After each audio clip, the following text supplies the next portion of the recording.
celebrating our connection with our pets. This is Animal Radio. Hey, you. Welcome. 1-866-405-8405 to connect with any one of the Animal Radio Dream Team. I'm Hal Abrams. I'm Judy Francis. She's the first voice you hear when you call that number, by the way. What a joy, huh? Oh, thank you. She'll figure out if you need to speak to Dr. Debbie or Dogfather Joey Villani, animal communicator Joey Turner, or Vladdy, the world-famous Russian dog wizard, all here to answer your questions. Lori Roberts working on news today. How was your Halloween, Lori? It was fantastic. Where we are, we don't get a lot of trick-or-treaters, but, we get a couple hardy souls that battle their way over here. So I always buy the candy that I don't like. Good. Mounds, sorry, but anything with coconut, and so that way, if we have any left over, I take it coconut? No. Bring it not here. in the candy bar. Bring it here in the studio, please.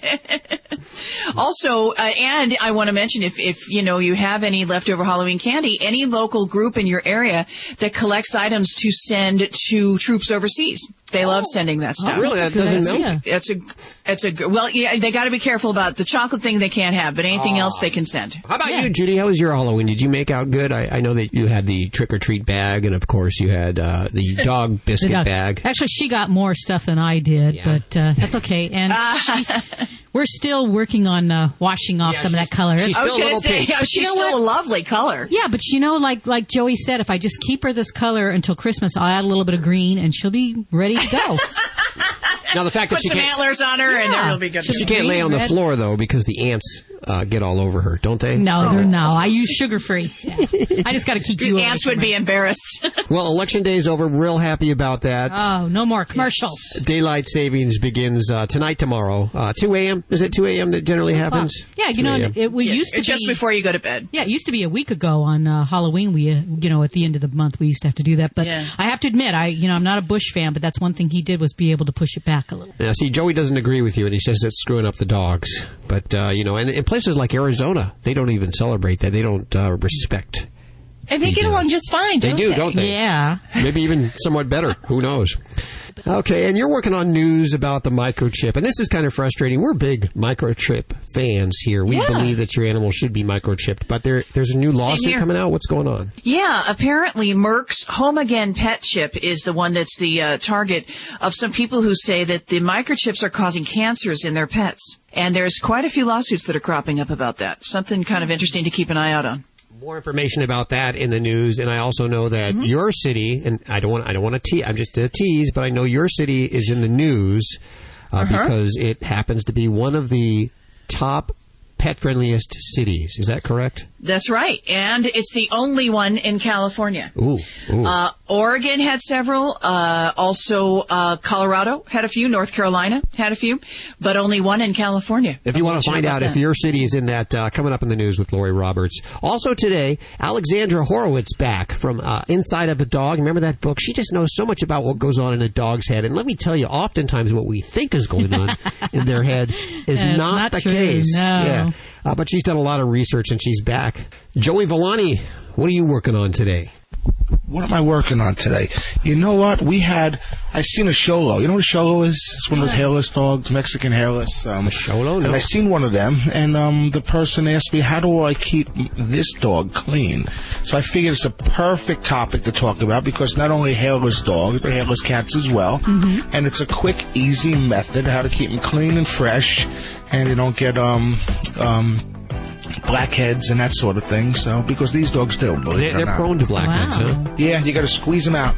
Oh. Do they get colder because they don't have that fur? Yes, they do. Absolutely.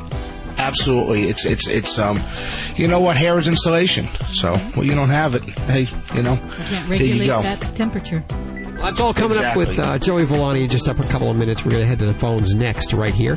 If you want to talk to any one of the Dream Team, Dr. Debbie answering your vet medical questions, or Dogfather Joey Villani, animal communicator Joey Turner, or Vladdy, the world-famous Russian dog wizard, put your fat little fingers or your thin little fingers on the phone right now and dial 1-866-405-8405, and we'll go to the phones next. You're listening to Animal Radio. You can learn more about today's guest at animalradio.com. Log on. Learn more. celebrating our connection with our pets. This is Animal Radio. Here are your hosts, Al Abrams and Judy Francis. But don't forget about the Dream Team. Dr. Debbie answering your vet medical questions. Dogfather Joey Villani with your grooming questions. Oh, bless you. Animal communicator Joy Excuse Turner. me, I'm sorry. Vladdy, the world famous Russian dog wizard. Go ahead, you can yawn. Wake you up over there? Yeah, you're waking me up. Turn the music down a little bit, please. Just like Ladybug, the studio stunt dog, she's asleep. And I don't know where Boog, the studio cat, is. He's out and about today. Did he not know it was show day? I guess not. He's in here snoring away. Maybe he's off in Vegas, where I understand the Caesar's Palace, Palace and Imperial Palace are opening up their doors to animals. And the Rio. Mm-hmm. Wow. Yes. Wow. Yeah, and I've stayed at Caesar's several times, and I think that would be pretty cool to be able to take your pet there. Absolutely. So, yeah, there is a weight limit, and there's a $20 fee a night, but they do have some really nice amenities for pets. And can the pets gamble, I guess, is the question? I mean, if they're over 21. If they're over 21, okay. Yeah. And I'm not even going to ask about pet hookers. That's something I'm just not even going to... All the details coming up. No, that's okay. It's just like old times. I just had a warm moment there. It's all coming up in the news. Also, something that's just as controversial with humans is just as controversial with animal stem cell research. Yes. While I guess the legislation's keeping it from happening on the human side, it's very, very active on the animal side, especially in Canada. Is that correct? Well, Canada is using a new system where they can perform it right in their clinics, whereas most times you need to send out tissue samples and everything else. But this new system, the veterinarian can do it right in his clinic. But in the United States, over 7,000 animals have been treated with stem cell treatment with 80% positive results. Oh, really? That's good. That's significant. That's encouraging. All that coming up in the news in just a few minutes. If you want to connect with us right now, Dr. Debbie, walking in, ready to answer your vet medical questions. Dogfather Joey Villani with their grooming questions. Animal communicator Joy Turner and Vladdy, the world famous Russian dog wizard. We're all here at your beck and call, you lucky dog. Well, hello, guy. Yes, hello. How are you doing today? I'm okay. I'm okay. I've got the good doctor here. How can we help you? Well, I've got a Shar-Pei. She's 8 years old, and she just recently acquired kidney failure. And I've had on Blue Buffalo for about 6 months. And I heard this morning on your program that they're recalling Blue Buffalo. That is true, yeah. Do you know what type of Blue Buffalo food? Well, we've been using the dry food. It comes in all the flavors. It comes in like, salmon and chicken and... Okay, because it's really important that we know exactly what type. And if you're not certain, I'm going to ask you to look at your label and either go to the FDA's website or the Blue Buffalo website, because there are certain flavors. There's a wilderness chicken. I believe there's a salmon potato and some other ones out there. Yeah. So if it... Yeah, we've tried all of them. Okay. Well, what's going to be important when we're talking about food and whether or not a food is implicated is right now this is fairly well defined for Blue Buffalo in the recall.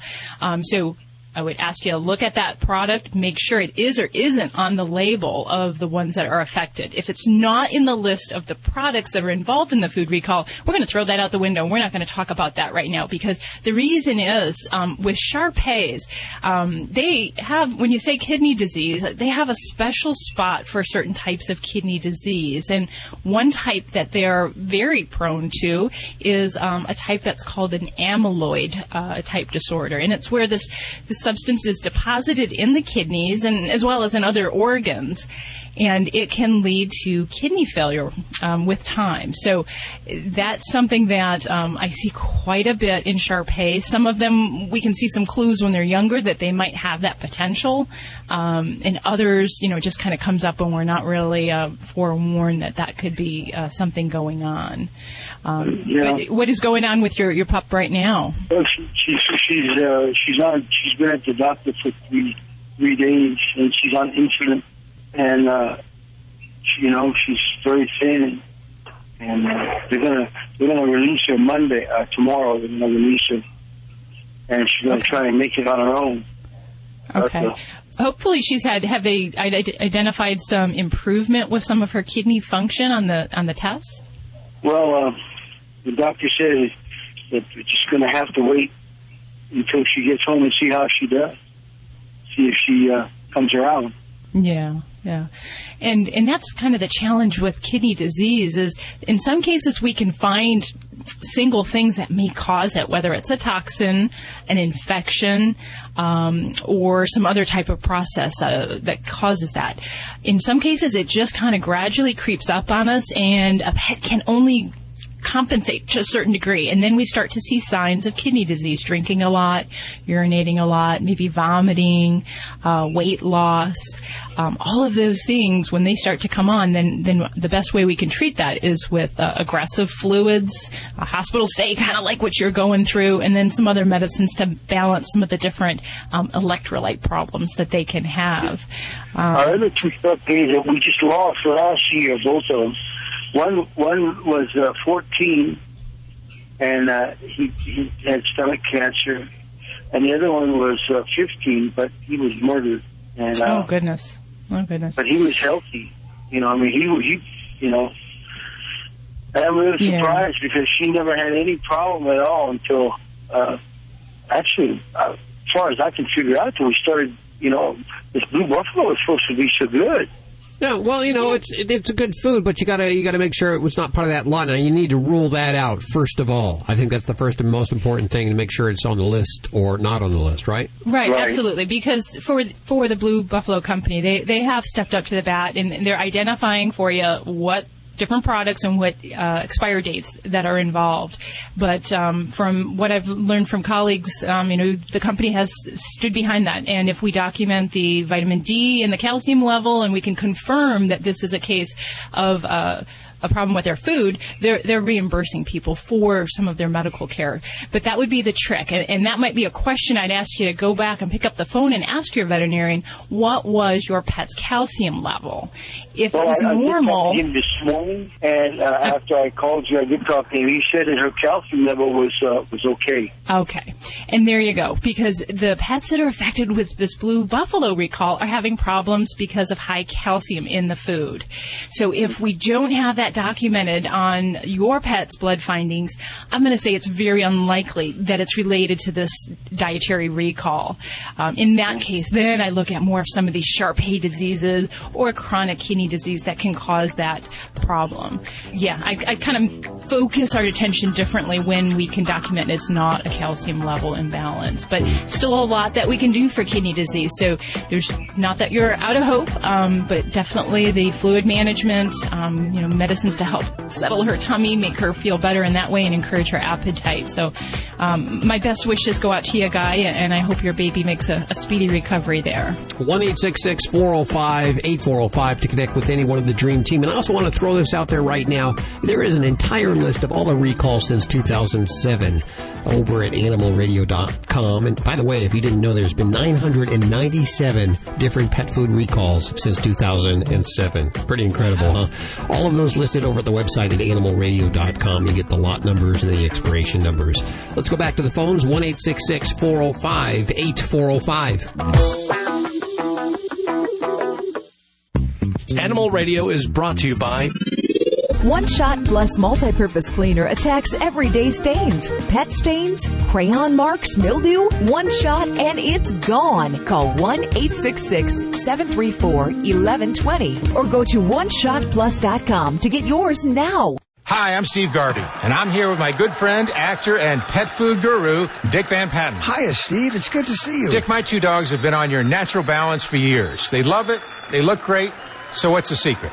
It's simple. Our formulas are developed by top nutritionists and based on scientific fact. And then they're made with the best ingredients. It's just a winning combination. It is, just like Russell to Lopes to Garvey. Thanks for that. Hey, everyone, if you love your pets like I love mine, try Natural Balance. Your dog's your best friend and always ready to show you love. Give that love back with Pure Love dog treats from Sargent's. They're low in fat, contain omega fatty acids, and no animal byproducts. Sargent's Pure Love treats, the perfect way to bring happiness and health to your dog all in the same bite. Bacon, peanut butter, and honey flavors make these treats irresistible. There's a Sargent's Pure Love treat for every size dog. Live with purpose. Love with passion. Treat with Pure Love. Visit SentryPetCare.com for more. Why read a newspaper in the age of the internet? Because you take the time to think things through, like your love of animals. You want to know where your voice and donations can be most effective. Animal People is the newspaper for people who care enough about animals to give real thought to how best to help animals. Request your free sample copy at www.animalpeoplenews.org. Let's face it, life happens, from spills to pet stains. One Shot Plus multi-purpose cleaner attacks everyday stains, eliminating the need for other cleaning products. Pet stains, crayon marks, mildew, One Shot and it's gone. Safe for the environment, your pets, and your family. Call 1-866-734-1120 and mention Animal Radio. That's 1-866-734-1120. Or go to oneshotplus.com to get yours now. Hi, this is Nancy Cartwright, the voice of Bart Simpson, and you're listening to Animal Radio. Don't have a cow, man.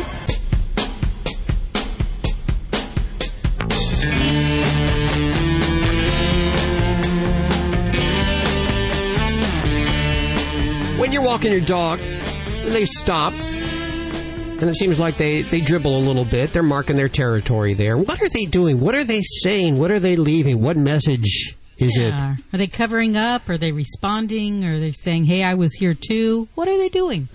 I know that Villani says when animals, the dogs, smell each other's butt, it's like they're Googling each other.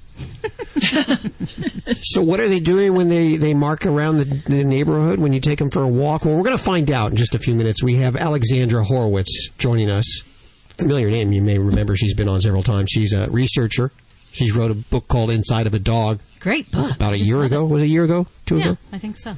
And she has the answers to these questions, like how dogs can actually smell time. Ooh. Yeah, kind of weird. Mm-hmm. All on the way. If you want to check in with Dr. Debbie, answering your vet medical questions, or Dogfather Joey Villani, animal communicator Joey Turner, or Vladi, the world-famous Russian dog wizard, we're going to the phones in just a couple of minutes here. And I see there's news about the microchip coming up in just a few minutes. Lori Roberts reporting. Yeah. What is it? What is it? Well, some people are saying, and maybe we should ask Dr. Debbie about this, in that they're saying the radiation in the microchip itself is causing cancer in the area where the microchip was embedded.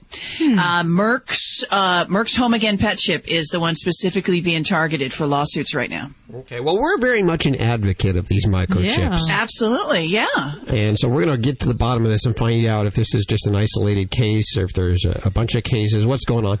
More details. Or if it's a nuisance lawsuit. Some people are saying that.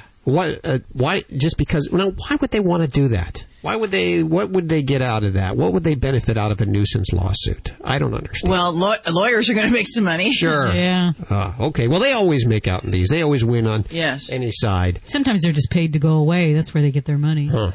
Exactly. So this is something that we'll just keep an eye on. More details on the way. 1-866-405-8405. Ladybug's begging for her treats again. Her chicken treats from Stella and Chewy's. She knows the sound of that jar. If I open them for one of the cats, she comes running. She can hear that jar opening. Yeah, I don't even know why they call it treats. It's chicken. There's no preservatives. There's nothing in it. It's freeze-dried chicken. That's the only ingredient. It's very healthy. We feel very confident feeding it to Ladybug as well as the studio cats. They go crazy over it. You can get them to do almost anything with one of those. Just don't get between the treat and their mouth. You'll lose a finger.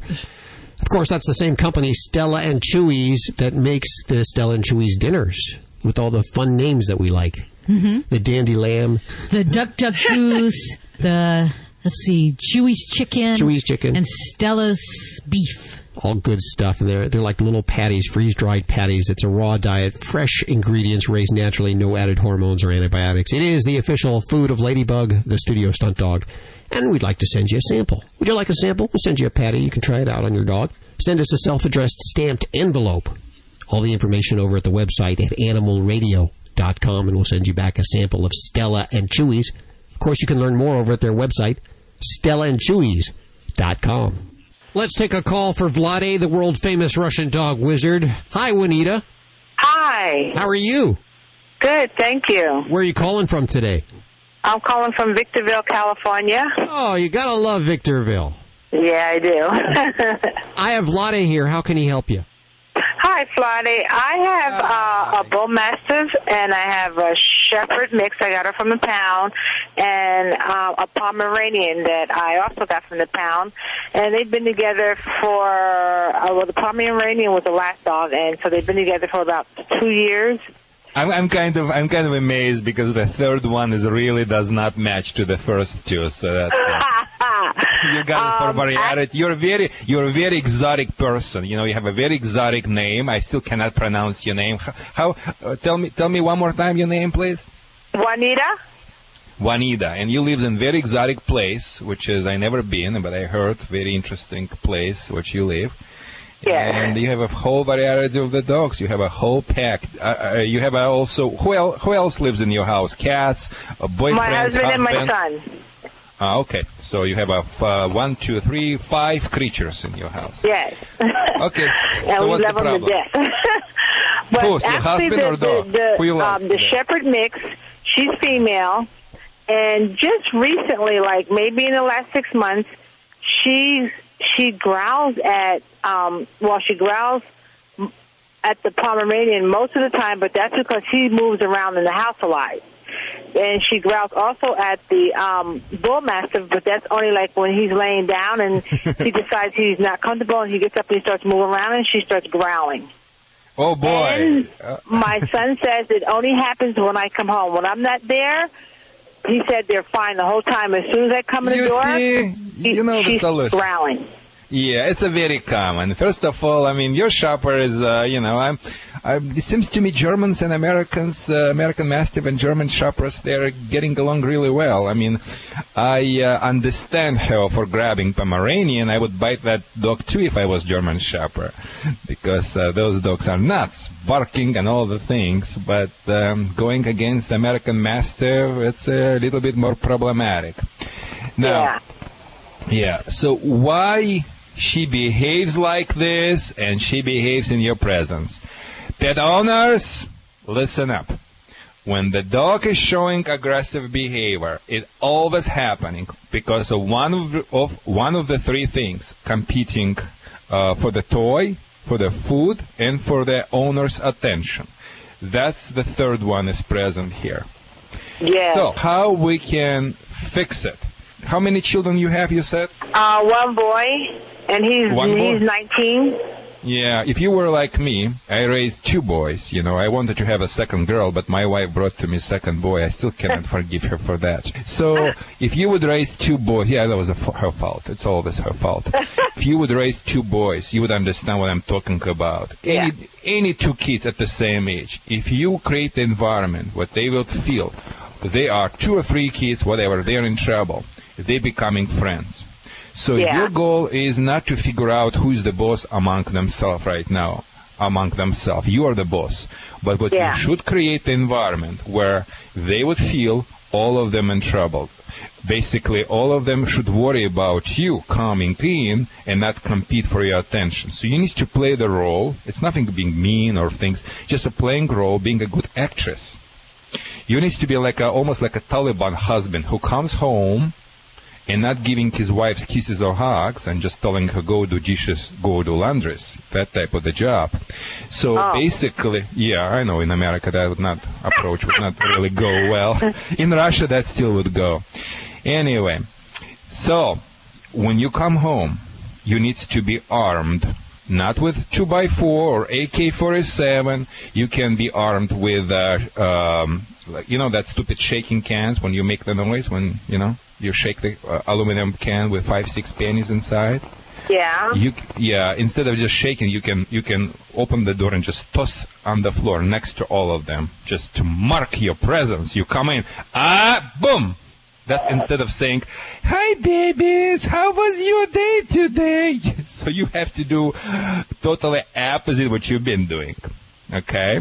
Instead of that, if you don't want to toss anything, you also can use my device by name Pet Convincer, which is emitting spray of the air. You push the button when you comes in, so basically you shoot them before they start even fight. I'm kidding, shooting or not, but it's emitting, it's a very humane device, emitting air and sound. So open the door, toss the can, or use the pet convincer, startle them as you come in. And from okay. Yeah. Because now when I come in, all three of them come to me at one time. I know, and you kneel down because you are very lonely. Your kids are grown. Your husband maybe doesn't like you as much as he liked you before, and now your coworkers were beat you all day long, and now you feel like those dogs come in. You wanna kiss them and hug them because that's all what you have. But the dogs very easily confuse human kindness for weakness. Oh. You're gonna be alpha bitch. You came in this home and you tell all of them straight it out. I came to your home. I came to my home, and I am not taking that bullshit. No fighting, nothing would be tolerable. You're like a warden who comes home, and it needs to, this attitude. You need to almost act like a Russian tank in American neighborhood. Like you're a peaceful person, but you touch me or you touch anyone, you're dead. Oh, okay. And play the role very sincerely, because the dogs, they are themselves the best actors. They will feel it just like that if you're not sincere. In other words, open the door and they come jump on you and say, "Hey, how are you?" Excuse me, don't touch me. Like the same. Okay, just the opposite. Exactly. So don't touch me, don't do. That's it. Almost like American Girl attitude. Like don't touch, don't harass, I will sue you. That's it. What Russian government told us before we immigrated. Don't touch American girls. So toss can on the floor, use the pet can to startle them. From that time, ignore them for 10-15 minutes. Okay? And if they harass you again, turn your back toward, or just nudge them, or use the pet convincer, or toss another can on the floor. Make sure they totally calm down. Totally. Once they totally calm down and just lay down, from that time, as the alpha, you have a right to call one dog at a time. You just say, "Hey, come over, baby," and just you pet. One day you pet one dog first, second time you pet another dog first, and if you see any competition, any friction, you use pet convincer again. Aim to the shoulder. Psst, psst. Convincing air comes, so you gotta stop it before it starts. You do it for a few weeks, and after that you'll be done with this problem. No welcome home celebrations, no grieving before you leave the home, and of course, if I were you, I would also put the collar and leash on each of your dog and train them a little bit, at least 10 minutes per day, because training creates such a magic. If the dog is trained properly, dogs also behave properly. 1-866-405-8405 to connect with any one of the Dream Team right now. And this portion of Animal Radio is brought to you by Kimpton Hotels. If you're traveling to Boston, you ever been to Boston, Lori? Yes, I have. When I was a kid, and Carl Yastrzemski gave me his autograph. Really? Yes. I was like 5, but I love Boston. The good baked beans. I'm telling you that right now. Yes. Well, if you're traveling to Boston, take your pet along and stay at the 90 Hotel or the Onyx Hotel. Just 2 of over 50 Kimpton hotels that are 100% pet friendly with 0 fees and no size or weight limits. Yeah, it's worth repeating. 0 fees and no size or weight limits. Find out more about Kimpton Hotel's hospitality program by calling 1-888-KIMPTON, KIMPTON.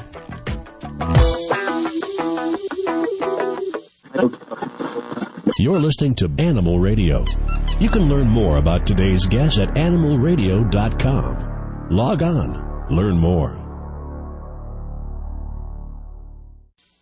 This is an Animal Radio News Update.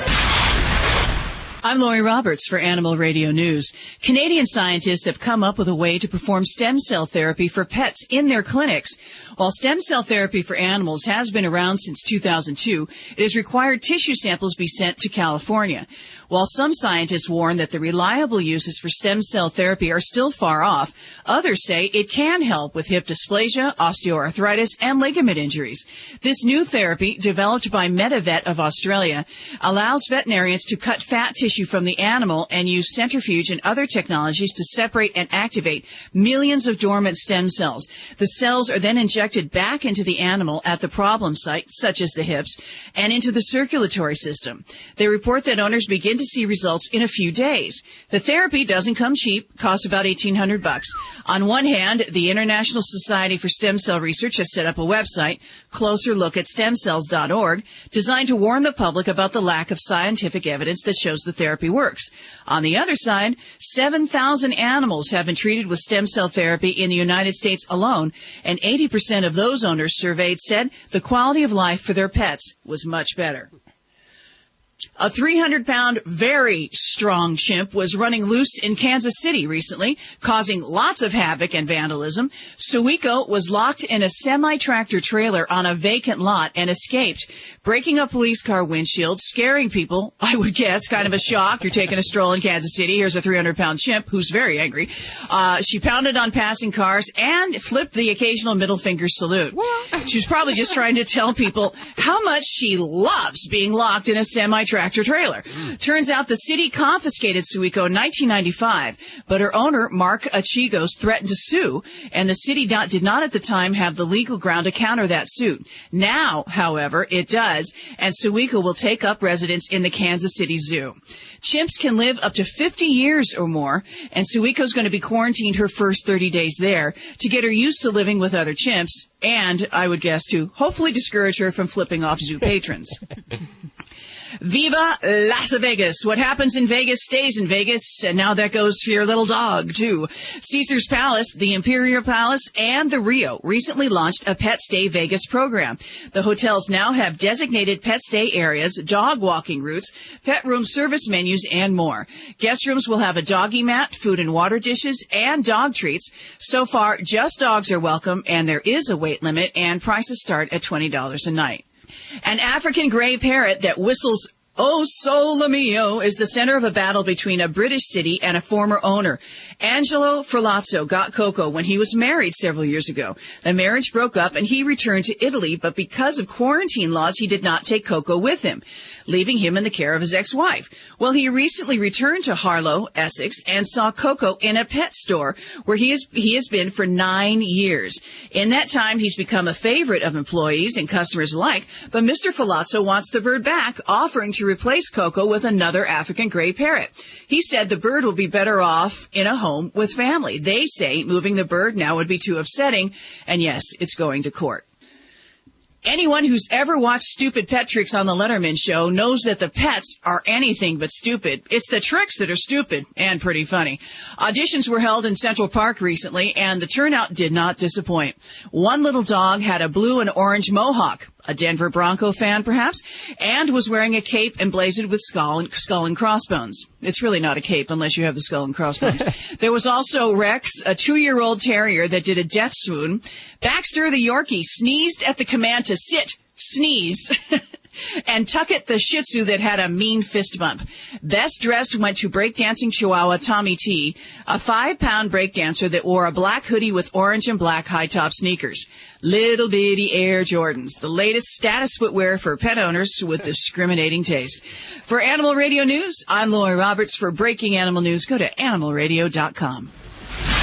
This has been an Animal Radio News Update. Get more at animalradio.com. This portion of Animal Radio brought to you by Herb Springer's Quick Release Dog Training Collar. Very humane, very gentle. Find a store near you at animalradio.com.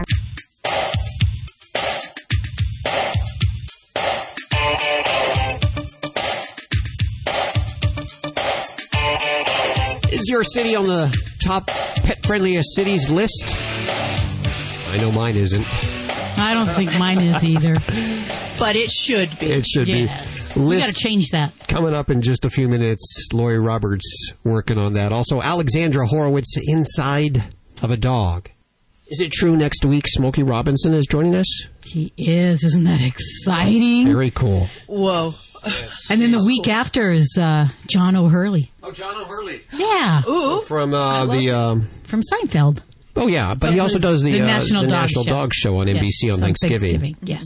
Which is what I always do on Thanksgiving is I watch that show. It's like so cool. Tradition, isn't it? If you don't watch football, then you watch that show. Or you switch in between. Oh. I have the picture-in-picture. Oh, picture-in-picture. There you go.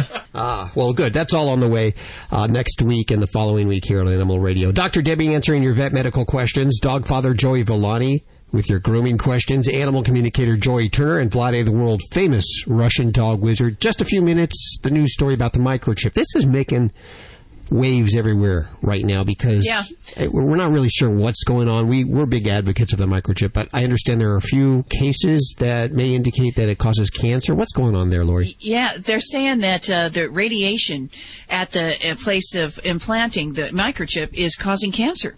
Now, there's some lawsuits that have cropped up specifically against Merck's Home Again pet chip, but we'll follow that. But it's an interesting story now, whether this is some lawyers trying to make some money or if this actually is a problem. Well, there's always been. There's always been a concern. Yeah, but I always thought that they said it was always encapsulated, that it couldn't leak, it couldn't radiate anything. That's not true. So, yeah, we'll have to find absolutely. out. And it's such an invaluable tool in getting your pets back. Definitely. Okay, more details about that coming up in the news right here on Animal Radio in Technicolor. We're available. Oh, joy. Hi, Elliot. Hi. How are you doing today? I'm doing all right. What's going on with your pet? Dr. Debbie's right here. Well, his 2.5-year-old Chihuahua, he's got a little bit of mini pin in him, about an 1/16. But all his life, his stools have been kind of thin and watery, or I call it slimy. He got spoiled on people food, and I'm trying to get him back on regular dog food. Okay. And it used to be if you could let him go hungry enough, he would start eating his dog food again. And he's been throwing up. Oh, okay. Wow, we got a lot going on there, Elliot. And when you say slimy poops, he's always been that way? I mean, have you varied his diet? Was that when he was on predominantly dog food? Well, actually, we got him when he was 10 weeks old. My son had him. And evidently, they started him on dog and people food from day one. You know what? That really bothers me when I hear that he's always had some digestive disturbance. If he's always had loose poop and now intermittent vomiting, oh, gosh, I'm going to say that this is really a health problem we're talking about and not so much just a diet preference issue. The reason being is that we humans unknowingly create medical problems for our pets. And a great way to do that is to feed table food. And I can tell you I had a good intentioned pet owner just the other day fed prime rib to his pet. And wouldn't you know, vomiting and diarrhea ensued. It's not that it's a bad cut of meat. It's not that it was undercooked. It's just dogs thrive best digestively when they're on a consistent, stable diet. When we give them things that we eat, we're varying their diet from day to day and even from hour to hour. So it's best to try to stick to that food. Right. Now, the first thing I'm going to say is with that chronic digestive disturbance, if he were here in my office, I would be doing fecal tests and I would be doing blood work on him and parasite tests because all of these things can cause chronic problems. And if we're not addressing that, all of my recommendations for trying to get him to eat a certain food are just going to be as worthless as a piece of paper. So that's very important. And if you haven't already done a good examination and concern with your veterinarian, I'm going to recommend that. And come armed with poop sample in hand to your veterinary visit for a concern like this. It helps tremendously to have that poop information up front and visible for the veterinarian to look at. So that's your first part of your homework there. Now, I'm a truck driver. I'm over the road. I'm going to have to try and get home or find a vet somewhere out here on the road. Yes, absolutely. I'm worried about him. He's my little baby. Absolutely. And, with traveling, that does open up a whole additional can of worms, if you will, as far as when it comes to things like parasites and intestinal worms. So if you're traveling a lot all across the country, and he's going with you, I'm assuming? Yes. So, this fella, more than any other dog, a traveling pet needs to be on regular heartworm preventative and regular deworming for internal parasites. If you're not already on that too will kind of give you extra weight that get him to the veterinarian because we need to be doing that for his health and preventative care. He's due for another heartworm pill, and I haven't dewormed him in a while. I guess I should start doing that before I get to it. Absolutely. Now, and then I guess if we could fast forward and say his health is good, and we're just looking at how do we get a picky eater to eat, there's a lot of tips there, and it's hard if us humans complicate the situation by feeding from the table or feeding treats. So some general strategies are to set the food down, keep it down for about 15 minutes, 20 minutes, and then to remove it. For a picky eater, that would be very important to set a mealtime strategy and get the pet in the mindset that this is when food is offered and this is when it goes away. If he knows an hour later you're going to give him something off of your plate, he's going to hold out for that. And dogs will go 3 days or more without eating, just with the battle of wills. Now, the other things you can do would be to increase the dog's exercise. More exercise and more calories you burn, the more you're going to eat. Unfortunately, it is true, and all of us people trying to lose weight, that you don't want to hear that, but it does rev your metabolism, so getting some daily exercise is important. But I would say that I think a good health exam and maybe even a special diet for potential food allergies and such might be in your doggie's reality here if we can get you lined up with your veterinarian and then working on some of these behavioral tips there. Good luck with that, Elliot. 1-866-405-8405 to connect with Dr. Debbie or any one of the Dream Team. We actually had a call a little earlier. There was another over-the-road trucker wanted to know if there is truck parking at your clinic there in Las Vegas. Actually, no, there isn't. But right next door, the church, you can park in their parking lot. Absolutely. You speak from experience there, Hal. We'll head back to the phones next.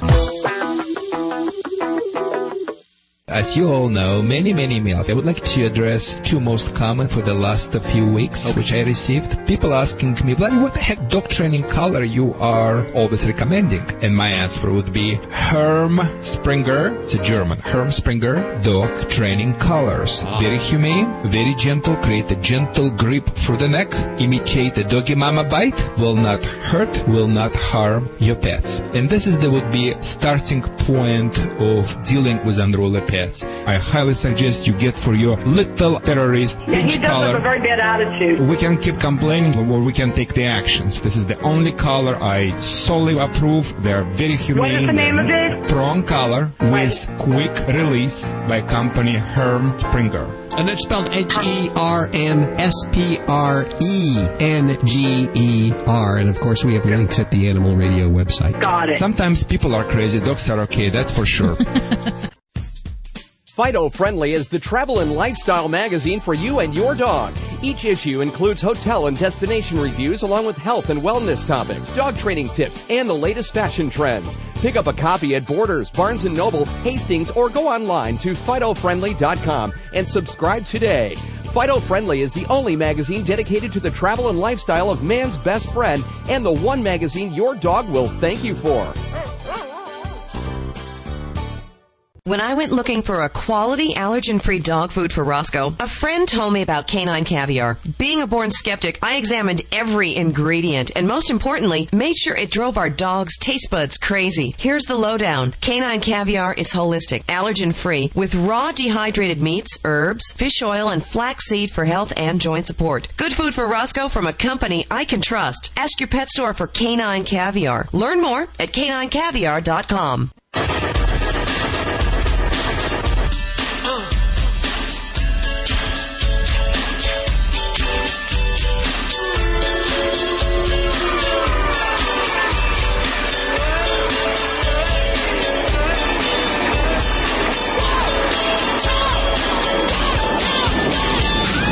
It is time for another Dodge Journey Pet Destination. I gotta tell you, I put together some good prize packages last week for the dogs and the cats that are on the road with their guardians.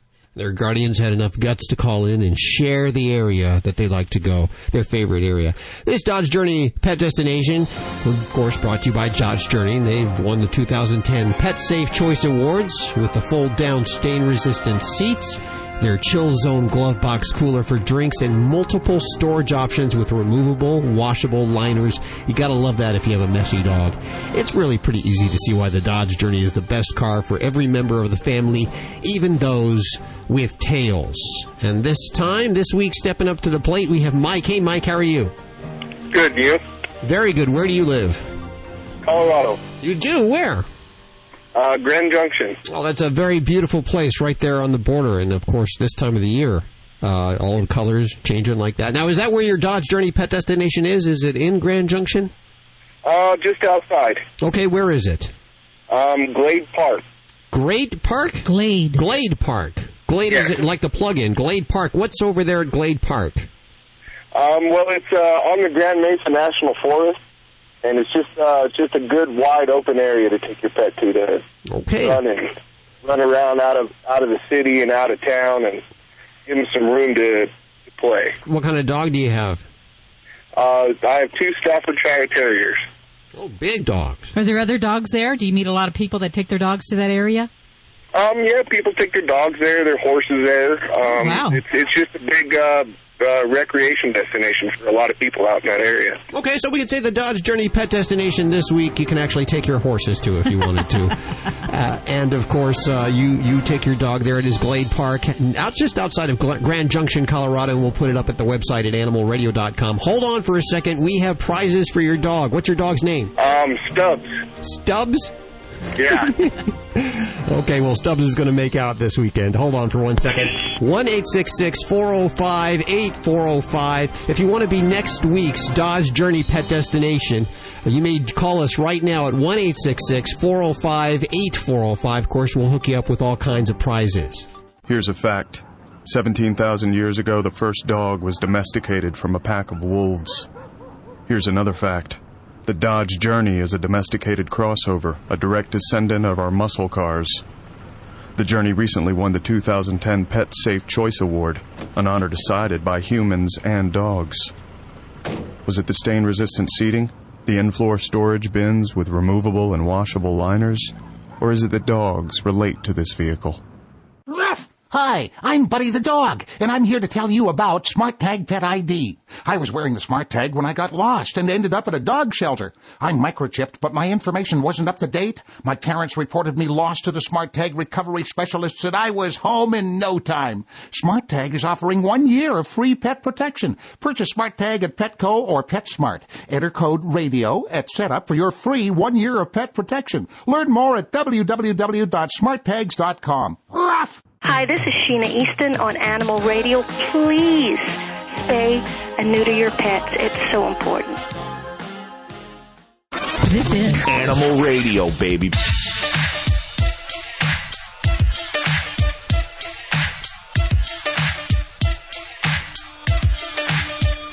It's Animal Radio, celebrating our connection with our pets. Joey, have you ever heard of post-grooming furunculosis? You trying to say furunculosis? Yeah. Yeah, that thing. You know what? I have. What is it? What is it?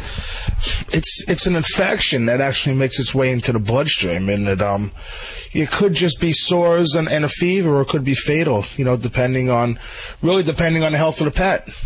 Oh, really? Okay. What happens is, and you know what? The bad part about it, and I've said this before, is, grooming is an unregulated industry.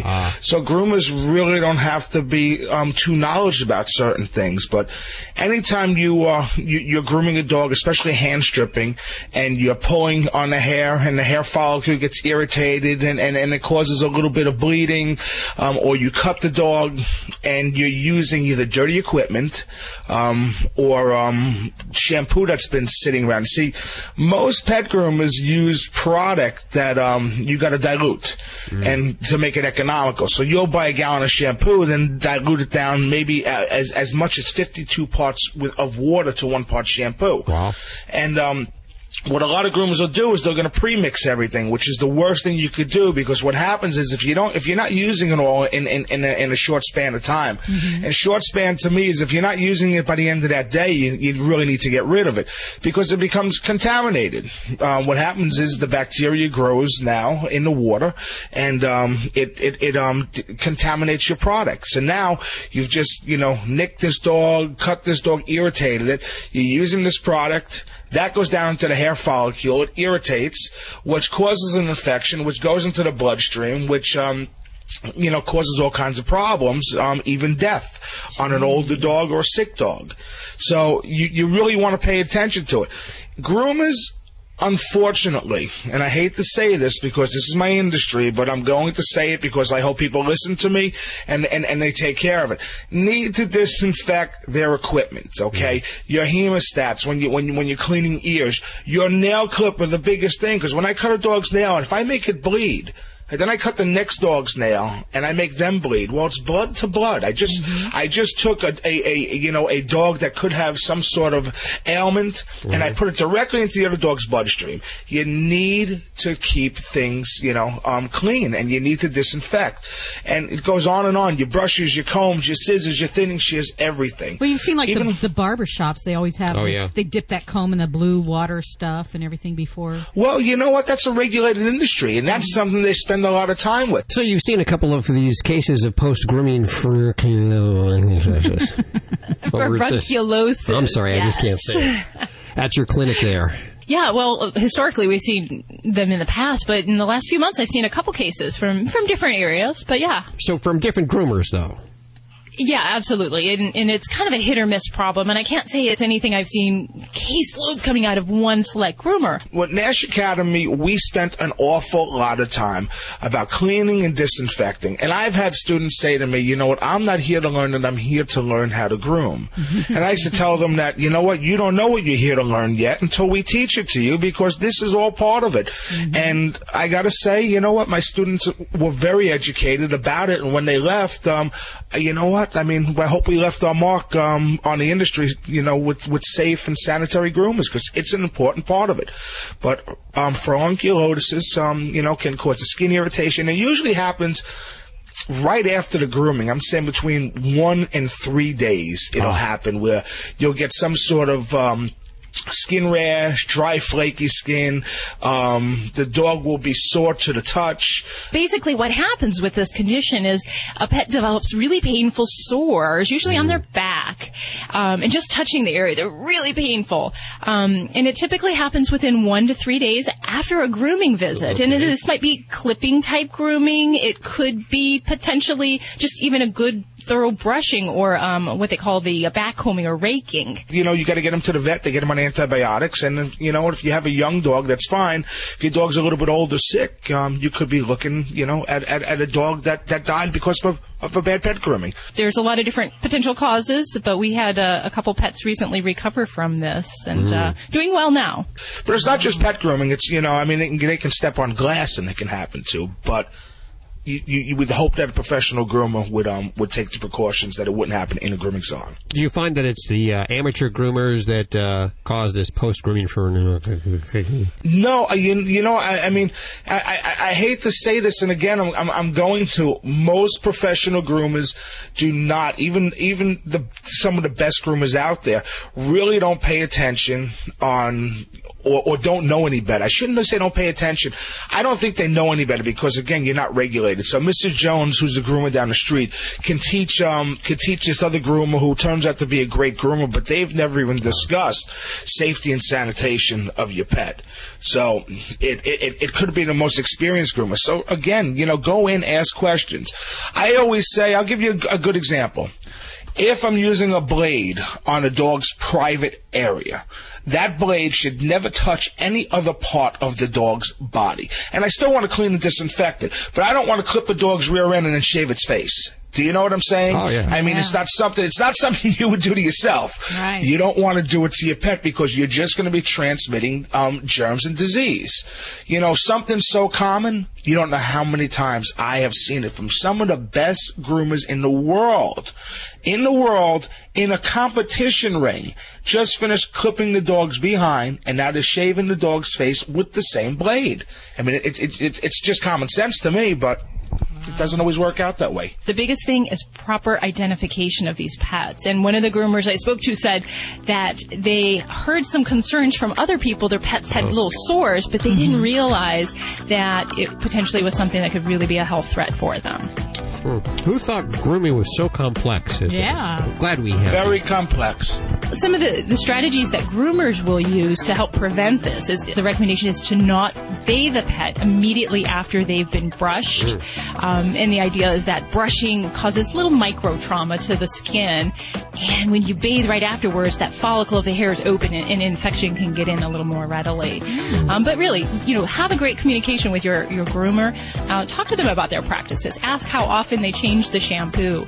And, if they've had this problem before. If they know about it, they are probably well educated and are doing those steps right now to prevent it. And if you want to learn more about post-grooming, you can head on over to the website at animalradio.com, and we've put up some great links.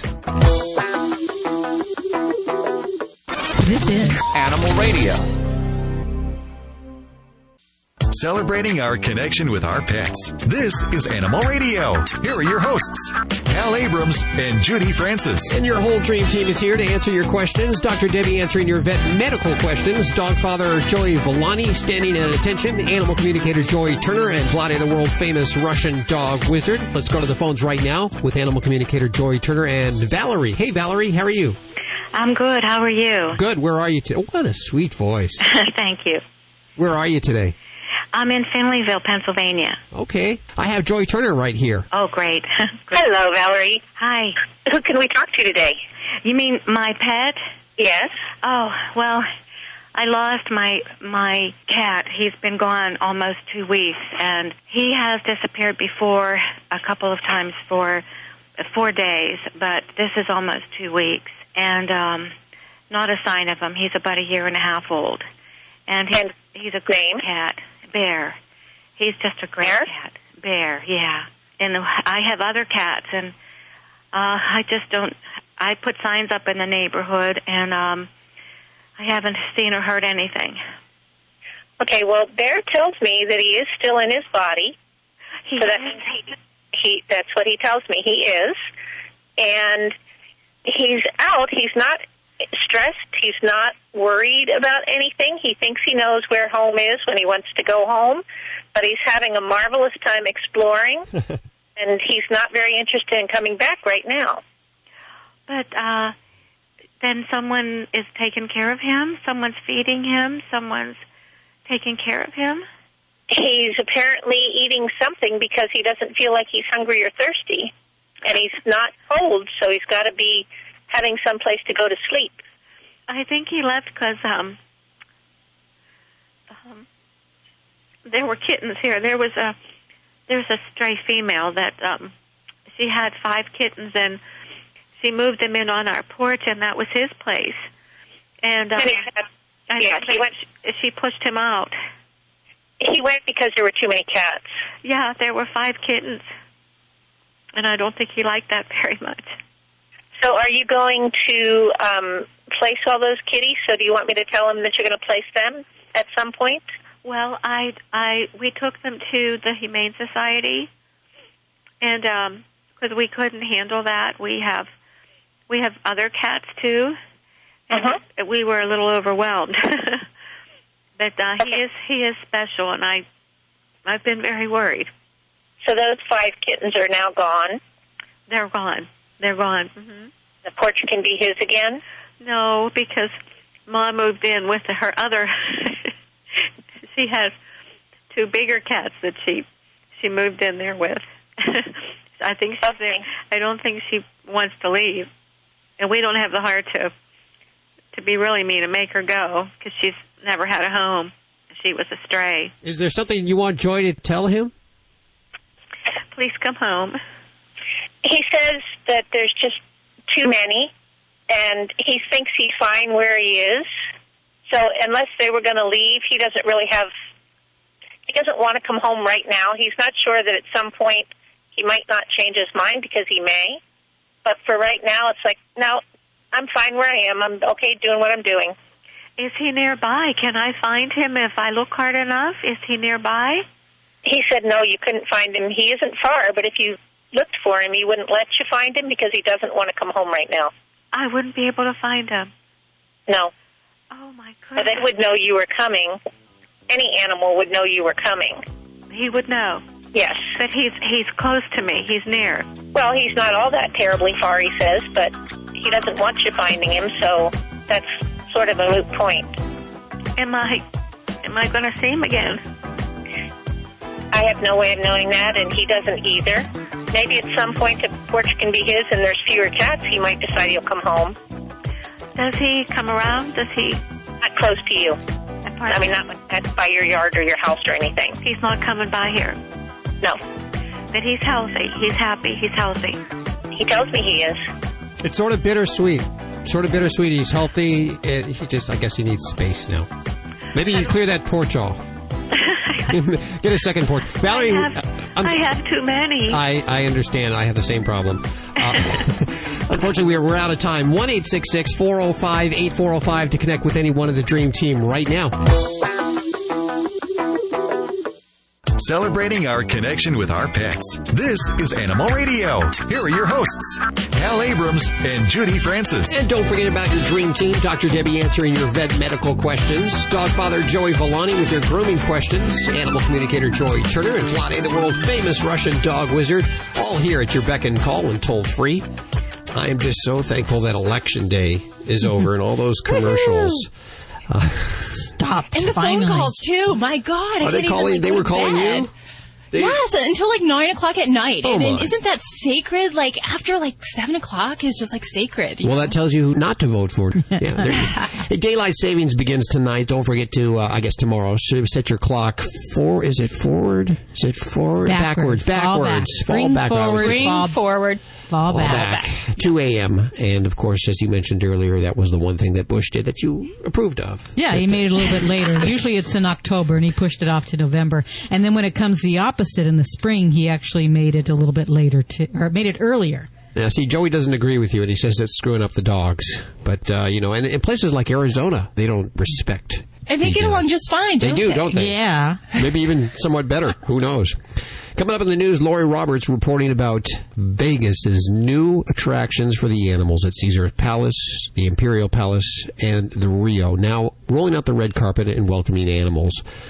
And how exciting! I'm so glad to see that more tourist destinations are recognizing pets are family members. They want to come along too. Well, Vegas is one of those places that you could never take your pets before, and so now you can. It's very exciting. Can you take them to the blackjack table? Yeah, they'll be gambling. And see, that's what they got to be 21. Thinking. 21 years old. Yeah. In dog years. What is that, like 3? 3 years. That's an easy thing. Also coming up in the news, something very controversial. A couple of very controversial things. Stem cell research being done in animals in Canada, with some good success rates. Lori reporting on that. And microchips. Of course, we're a big advocate of microchips, and we still are a big advocate of microchips, but there's some word out right now that there may be some trouble, cancer. And we've always said, no, it doesn't cause cancer, but there's some actual lawsuits going to court right now. I believe Merck is being sued with their home again. We don't know how legit this is, but we still encourage your animal to get a microchip. And, of course, we'll keep you up to date. Lori Roberts reporting him on that in just a couple of minutes. I just have to chime in here, Hal, because, of course. If someone has a problem like this develop, obviously it's a devastating thing for the individual, but the loss of pets due to being lost in shelters and never reunited, and pets being euthanized at shelters or God knows what when they get lost, those pets lost are far higher numbers than those pets that we're talking about in these lawsuits. So I think we have to kind of keep things in perspective when we're talking about, benefit versus adverse effect. Absolutely. Also coming up in the news in just a few minutes, is your city one of the top 10 most pet-friendly cities? Mine's not. Mine's not. No. The list is kind of surprising, and Lori Roberts will have that in just a few minutes right here on Animal Radio. We're going to the phones. Well, hello, Rita. Hi, how are you? Good. How are you today? Good, thank you. Where are you? I am in Clinton, Iowa. Listening on KROS. KROS. Good station. I have Villani, the world-famous Russian dog wizard. Hopefully he can help you here. I have a dog that I rescued. She is a Yorkie Maltese, and she's 7 years old. She's a really good dog, but to strangers, or just about even not strangers, for some reason she'll nip at them. Yeah. Sometimes they'll put their hand out, and instead of, letting her pet them, she'll snap at them.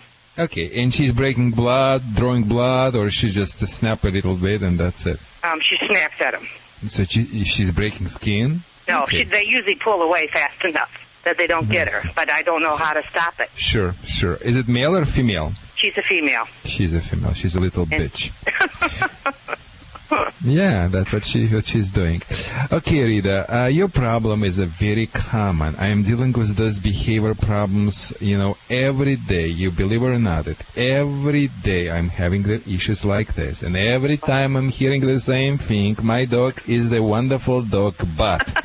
And after that but, it's a whole horror is coming in. So, it's such a hard to believe the dog can be sweet to you, to the member of the family, and can be sometimes bitchy toward strangers and such and such. Right. Here's what I would do. Of course, Rita, if I would be your trainer, I would do things a little bit differently, because it's experience and a lot of things which I can do. I will not even ask my clients to try without me basically doing first.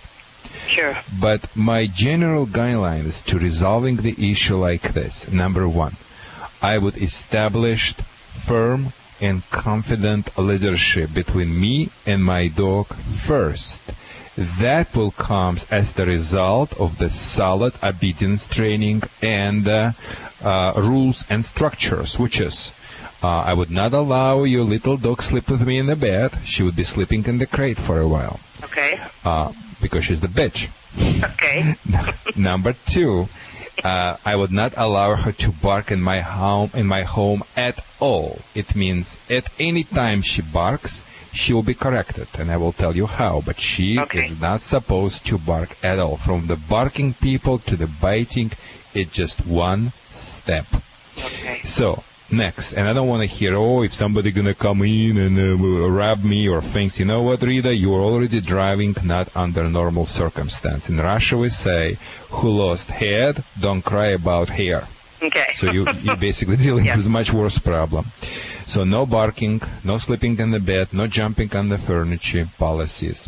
And after that, all that I would do, I would put the collar on leash, and you believe it or not, Yorkies and Maltese, you said, they're two very smart breeds, can be very easily trained. And I would, what the color I would use for your dog? I would use the color by name Star, like a star in the sky, Star Mark color.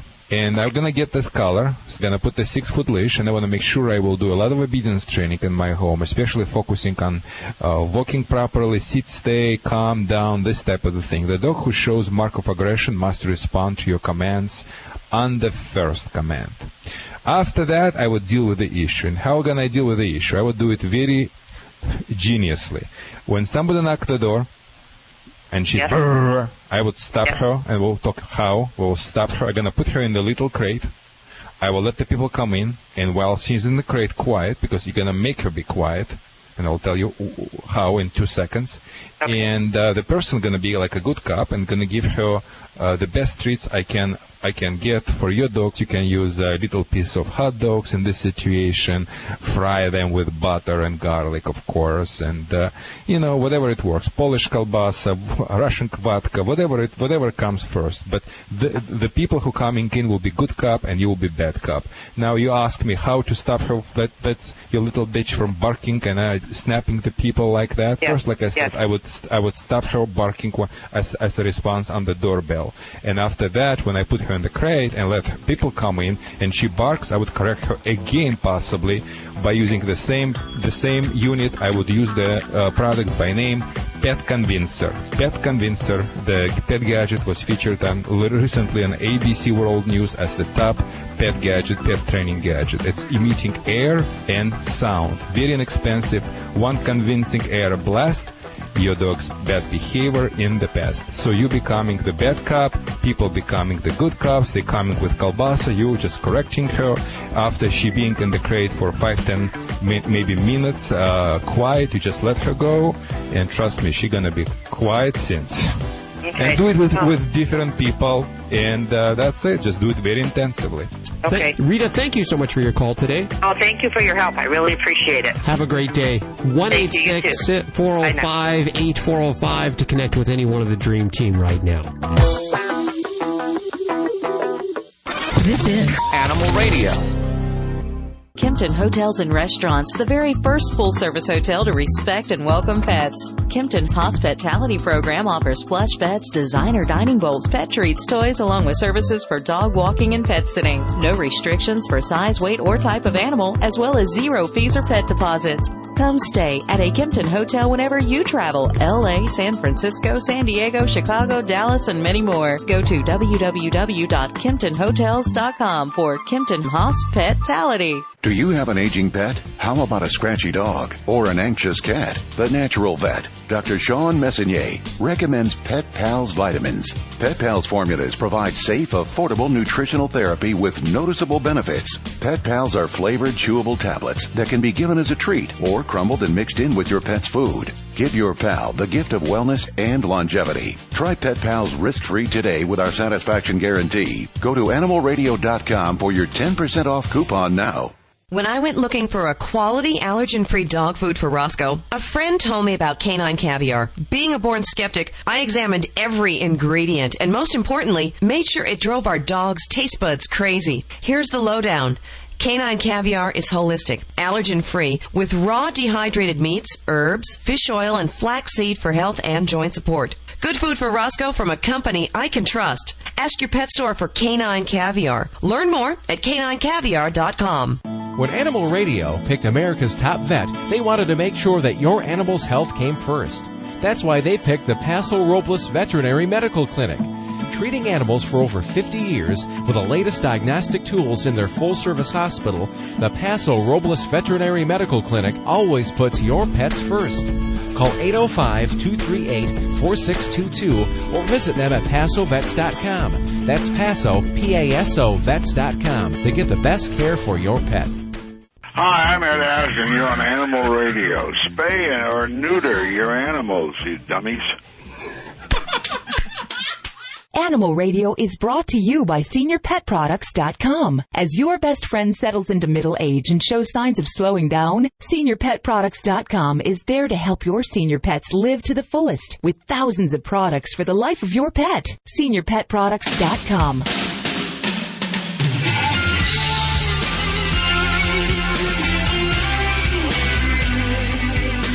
And welcome. It's Animal Radio. 1-866-405-8405 to connect with any one of the Dream Team. Dr. Debbie answering your vet medical questions. Dogfather Joey Villani with your grooming questions. Of course, our dog is still pink because of Dogfather Joey Villani, but it will be for a couple of weeks. I'm just going to keep it reddish until Christmas. And add some green. Well, you're keeping it that way, right? You're not trying to get it out. No, right? not right now. It's Christmas is just around the corner. So you're just yeah. White vinegar and water. If you use the Kool-Aid, white vinegar and water. Oh, really? Take it out. Okay, good to know. Good to know. Animal communicator Joy Turner is here. Also, Vladdy, the world famous Russian dog wizard, at your beck and call. I've gained several pounds since last weekend, and the Halloween candy is settled into my batockle area. They got a remember on Willy Wonka when the girl turned into the blueberry and they rolled her around. Oh yeah. Well, that's what my wife has been doing to me for the past few days. So. Well, Lori Roberts has the best solution. She doesn't buy candy that she likes for the kids, and that's just wrong. That is just wrong. The other thing, but I like all candy. Yeah, really. Find a candy I don't like. Also having that post-election day, I don't know. It's good that it's all over. I'm so sick and tired of all the commercials on television. Daylight savings begins tonight or tomorrow. I guess it would be tomorrow, 2 a.m. Well, you turn it back before you go to bed. I hate it. Why do you hate it? Hate it because I don't like getting up in the morning and it's dark. The state of Arizona don't change their time, and that's why can't everyone be that way? Indiana is the same way. Is it Indiana too? I think they don't. Yeah, I think they keep it the same time. Yeah. Very progressive state. And my pets don't like it. My pets, honestly, no, I'm telling you, my pets don't like it because what happens is my pets or my dogs especially, not my bird too, but they're on a timer, and once the light level gets to a certain point, they're up and they're ready to go, and I really think it throws them off. Probably does. Upsets their little clock system that they have. Dogs want to get up earlier. Yeah. That sucks. Okay, well, don't forget to change your clock back tonight. We're going to head to the phones in just a couple of minutes here. Lori Roberts working on news about microchips. Apparently, there's some thought that they cause cancer. That's always been a concern. Yeah, there's been, rumors of this happening for many years. But now there may be actually some truth to it. We'll find out. Also, the top 10 most pet-friendly cities. Is your city on that list? I'm looking at the list right now. Mine isn't. Mine's not. I don't think there were any in New Jersey. Jersey is not a very pet-friendly state. Ooh. It really isn't. I hate to say it. It's not, though. Wow. I mean, every rental, everywhere you go, no pets. The beaches, no pets. Wow. It's terrible. Yet it spawned Joey Villani. Pet-friendly Joey Villani. That's why I think they realized. They said, "Oh my God, is he a human or is he a pet? Let's just keep humans and pets away from everything." Judy has just delivered the schedule for the next couple of weeks to the studio. It appears Smokey Robinson will be on next week, and then following that, John O'Hurley from Seinfeld. Oh, very cool. Yeah. National Dog Show. That's where I remember him from. Yes. Thanksgiving dog show. But this weekend it's just us and you at 1-866-405-8405. It's sort of like an intimate little gathering, celebrating our connection with our pets. Hope you have your pets around the radio with you right now. Hi, Melinda. Hi, how's it going? Good. How you doing today? Oh, I'm doing okay. Where are you? Oh, yeah, just a little bit of cold out here in good old Utah. Utah? Where in Utah? I'm in Cedar City. Oh, wow. Are you listening on Star 98? Yes, I am. Oh, good to hear from you guys checking in on the Cedar City. That's just north of St. George and Kanab and Best Friends, all of those. Yeah. Oh, yeah, we are. I have some clients that actually drive from Cedar City to come out my way. So. Yeah, we're pretty centrally located. So what's going on with your pets? Oh, well, I got my little baby kitty. Well, she's not baby. She's 3 years old. But here in the last 5 months or so, Gracie has been chewing up all my wires. My TV wires, my game wires for my PlayStation, and I have tried everything that I could absolutely think of, and she will not stop. Okay. What have you tried? I've tried squirting water in her face. I've tried even that stuff that is supposed to taste nasty to them when they eat it. And I've tried shooing her away from it when I see her doing it. And I don't know what, I'm at my wit's end here. I don't know what else I could possibly do to make her stop. And she's just now started to do this. Okay, that was what I was going to ask you. And does she seem to do this behavior when you're not around? You know what? She does it both when I am here and when I'm not here. Okay.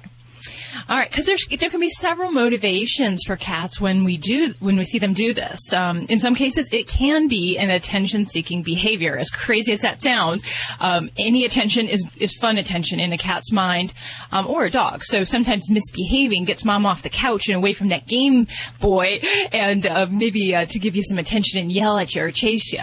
So there really can be that component. We have to watch how we react to the behavior because we can make this worse. Now, in some cases, it can be anxiety or actually forms of OCD where the cat has this problem where they just keep trying to chew or ingest things that they shouldn't. So kind of have to look at the situation, decide what might be at least maybe the most likely trigger here.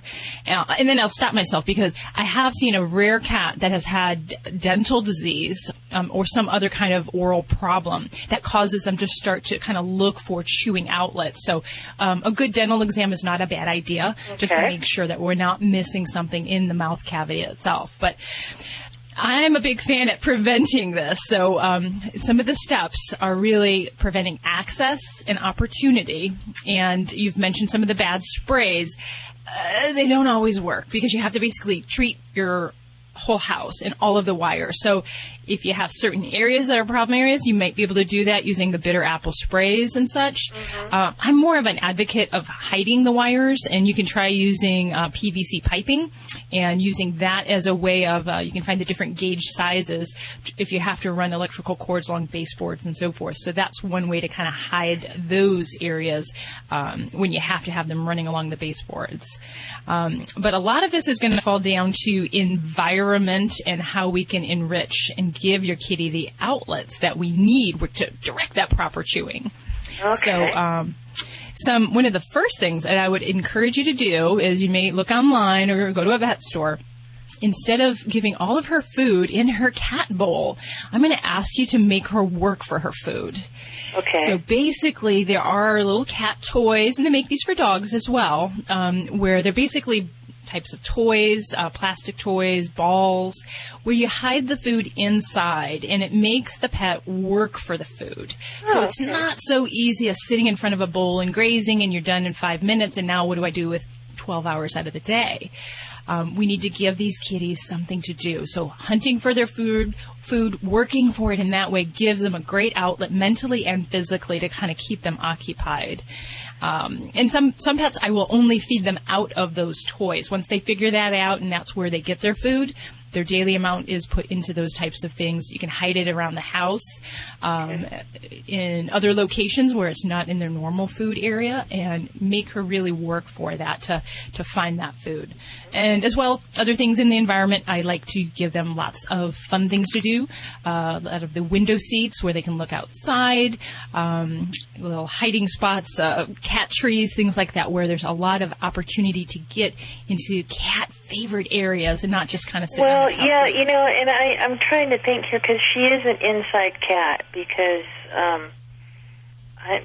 of where I live and stuff, so she is an inside cat, so, but there's no reason we can't have an indoor cat satisfied and not bored. It's just a little harder because, things aren't kind of walking by, your kitchen, whether it be critters or animals or other people. So we have to kind of find ways to introduce those things into her environment to make her more busy.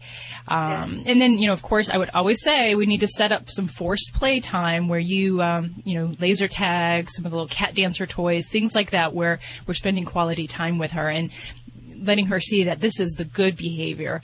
And I'm not a fan of disciplining cats when they're doing this type of behavior because it can very much turn into that negative reward.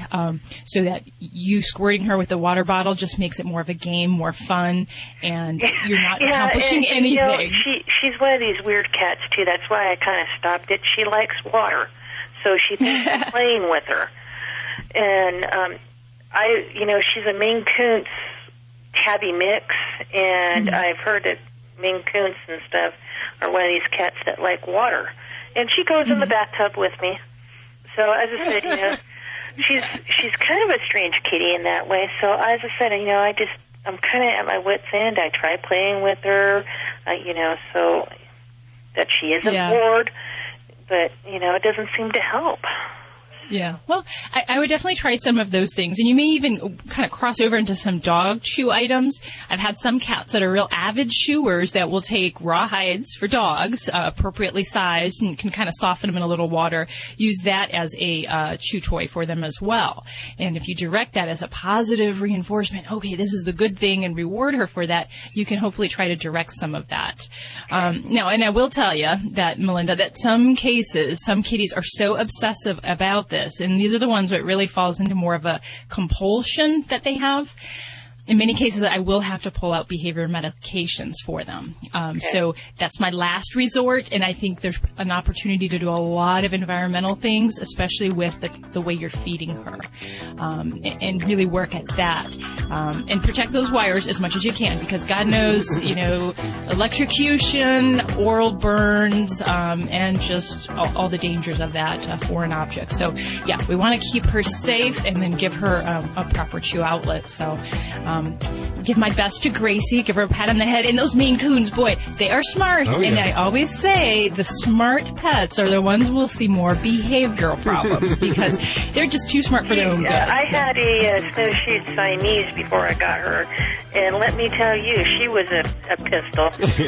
And it seems like I get these pistols of a cat that always, want to get into things and cause problems. You attract them, Melinda. That's the type of cat you attract. Thank you for your call today. 1-866-405-8405 to connect with anyone of the Dream Team.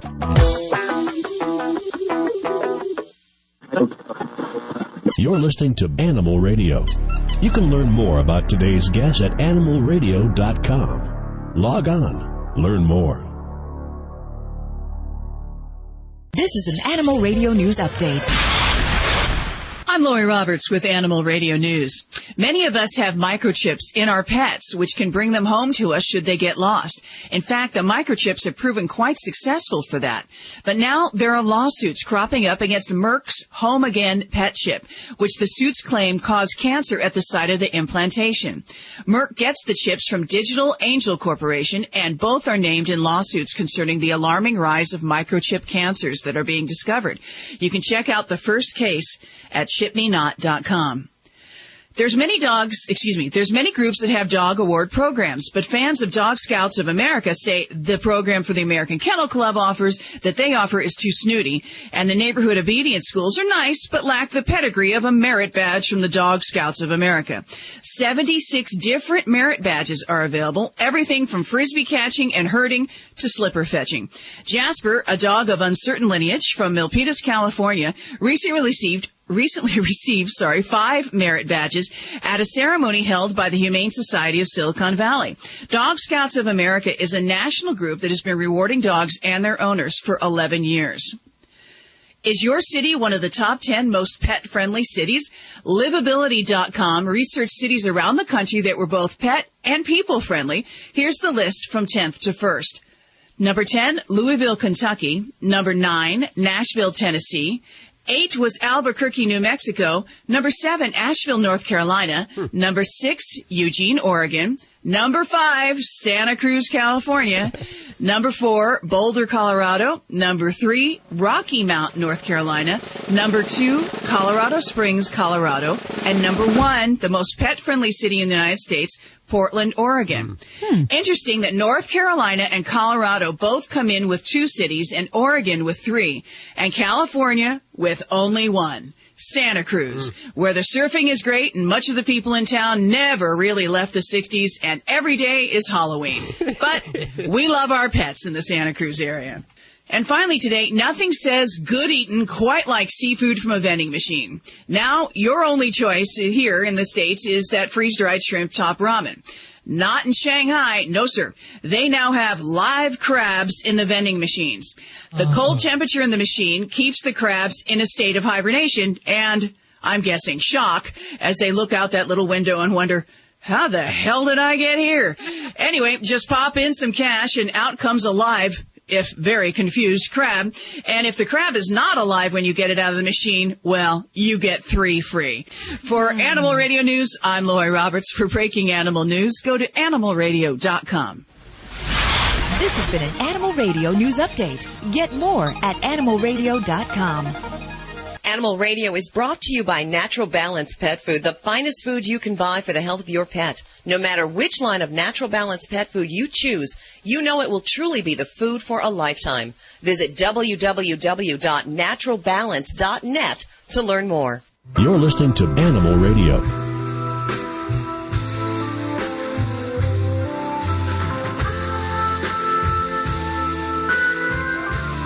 I still have a candy hangover from Halloween. I would expect nothing less from you. But let's see, Election Day is over. That's very exciting. I was so tired of all those commercials on TV. Oh, isn't that great?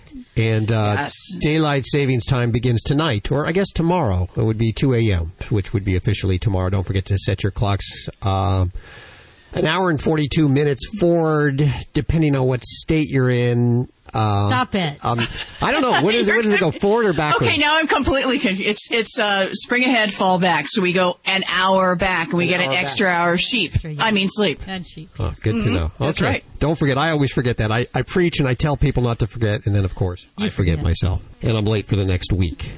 You know who we have back on the phone with us is Alexandra Horowitz. She was on when her book first came out, Inside of a Dog. Great book. And it's come out again in, what do they call it, soft paperback now? Oh, great. Re-release. It did very well, and it's doing very well again. Of course. Really fun book that really does get inside the head of a dog. Hi. Hi Alexandra, there. how are you doing? I'm well, thanks. Where are you today? New York City. New York City. Is it beautiful there today? It's a gorgeous fall day, yeah. Good smelling. Good smelling. And of course, dogs, of course, they love to smell. They smell, their whole world is smelling, more than I would desire. But they can actually smell time, according to you. Yeah, I think so. I mean, one way to look at it is that they're is that smells tell us something about time. So a strong odor is something that is new or recent, and a weak odor is something that happened in the past. So in a way, they can smell something about the future, a strong odor on a breeze, or the past is underfoot. So I think that their olfaction helps them smell time. Okay, so when I'm taking Ladybug for our walk and she stops every 30 feet to sniff, what kind of information is she getting? And she's being so patient, too, not stopping every 15 or 5 feet. I think he's like wrong she'd on like that. To. Yeah, I think it's more like every 10 feet, but we'll give her the 30. I think that she's getting information about who's been there before, how long ago before, and all sorts of information about them, probably from their urine, but also it could be from anything they excrete, and from sloughed skin and so forth. And it would be information about the sex of the dog, the familiarity of the dog, maybe if they're interested or willing to mate, what they've eaten recently, and things like that. So it's a lot of social information. So when she urinates in that same place, is she responding to them? Is she trying to cover it up to make it hers? Right, that's a great question. For a long time we thought that the only reason that dogs sort of covered each other's urine was because they were marking territory, but it's probably because it's a really good place to leave a message, and so if someone else has left a message, you want to leave a message there too. It's not necessarily trying to cover it up, but hey, when I put my flyer on the board and I cover up someone else's, well, all right, that's fine with me, so it's a little bit impolite, but it's not trying to cover someone else's, it's trying to convey information. Well, for them, it's kind of like P-mail then. That's right. Sorry. I understand that leaving the television on in the background when you leave the house isn't such a good idea. Well, it was the pre-digital TVs that I really thought weren't that useful for a dog. Digital TV might be a little bit better.